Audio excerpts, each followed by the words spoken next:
கிறிஸ்துவுக்குள் பிரியமானவர்களே, கர்த்தரும் இரட்சகருமாய் இயேசுவின் ஈடிய நாமத்தினாலே உங்கள் யாவரையும் வாழ்த்துகிறேன். தேவனருளிய அப்பம் மினிஸ்டர் சேனல் மூலியமாக உங்களோடு சந்திப்பதில் மிகுந்த மகிழ்ச்சி அடைகிறேன். இரவு நேரத்திலே நாம் ஒரு வசனத்தை தியானித்து நம்முடைய குடும்ப பாதுகாப்பிற்காக நாம் ஜெபிப்போம்.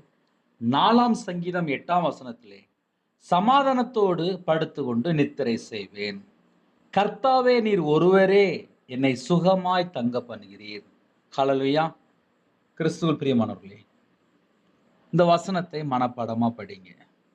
சமாதானத்தோடு படுத்துக்கொண்டு நித்திரை செய்வேன்.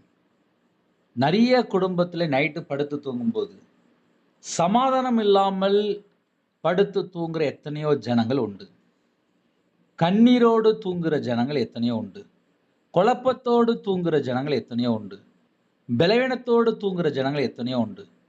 பலவிதமான பிரச்சனைக்கு நடுவில் தன்னை மறந்து தூங்குற ஜனங்கள் எத்தனையோ உண்டு. சில குடும்பத்திலே போதையில தூங்குற ஜனங்கள் உண்டு. தவறா வாழ்ந்து தூங்குற ஜனங்கள் உண்டு. ஆனால் தாவீதின் சங்கீதத்தில் நாம் இங்கே பார்க்கிறோம், சமாதானத்தோடு படுத்துக்கொண்டு நித்திரை செய்வேன்.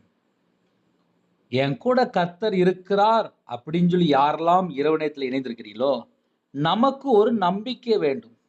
அந்த நம்பிக்கை எப்படி இருக்கணும் அப்படின்னா, சமாதானத்தோடு படுத்துக்கொண்டு. கர்த்தருடைய பிள்ளைகளுக்கு இரவு நேரத்தில் என்ன வேணும் அப்படின்னா, நைட்டு தூங்கும்போது என் கூட கர்த்தர் இருக்கிறார், நாளைக்குள்ள காரியத்தை கர்த்தர் பார்த்து கொள்வார். அந்த நம்பிக்கை, அந்த எண்ணம் நமக்குள்ள இருந்தாலே போதும். சமாதானத்தோடு சமாதானமான ஒரு தூக்கம் வேணும். அப்பந்தான் வரக்கூடிய காரியத்தை வெளிப்படுத்துவார். பரலோக தரிசனங்களை பார்க்க முடியும். அதிகாலை வேளையிலே நல்லா ஃப்ரெஷ்ஷாக இருந்திருக்க முடியும். சமாதானத்தோடு படுத்துக்கொண்டு நித்திரை செய்வேன். அப்போ நம்மளும் இரவு நேரத்தில் இப்படி சொல்லிட்டு ஜெபிக்கலாம். கர்த்தாவே நீர் ஒருவரே என்னை சுகமாய் தங்க பண்ணுகிறீர்.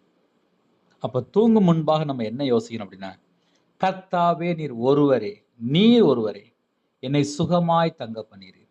அப்போ இரவு நேரத்தில் யாரெல்லாம் நீங்கள் இணைந்திருக்கிறீங்களோ கேளுங்க, நீர் ஒருவரே என்னை சுகமாய் தங்க பண்ணுகிறீர்.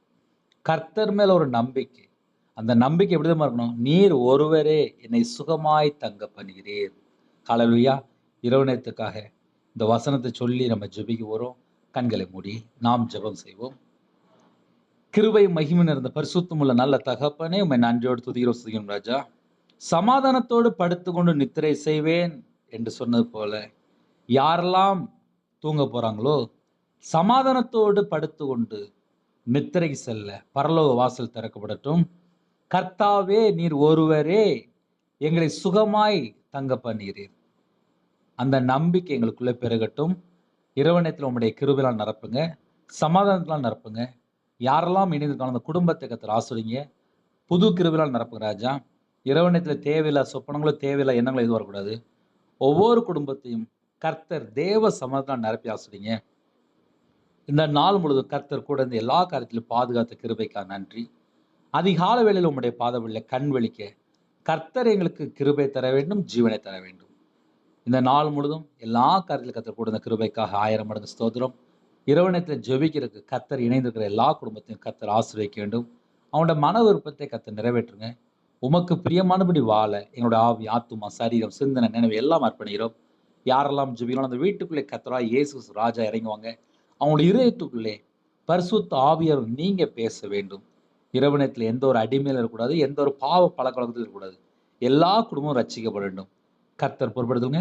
உம்முடைய ஜீவனுக்கு அர்ப்பணிக்கிறோம். துதிகான மகிமை எல்லாம் ஒருவருக்கே செலுத்தினோம். இயேசு கிறிஸ்துவின் பிதாவே, ஆமென். தேவனுக்கே மகிமை உண்டாவதாக. கர்த்தர் தாமே உங்களையும் உங்கள் குடும்பத்தின் சகல காரியத்திலும் சம்பூர்ணமாக திருப்தியாக கர்த்தர் கொடுத்து ஆசீர்வதிப்பாராக. ஆமென். God bless you.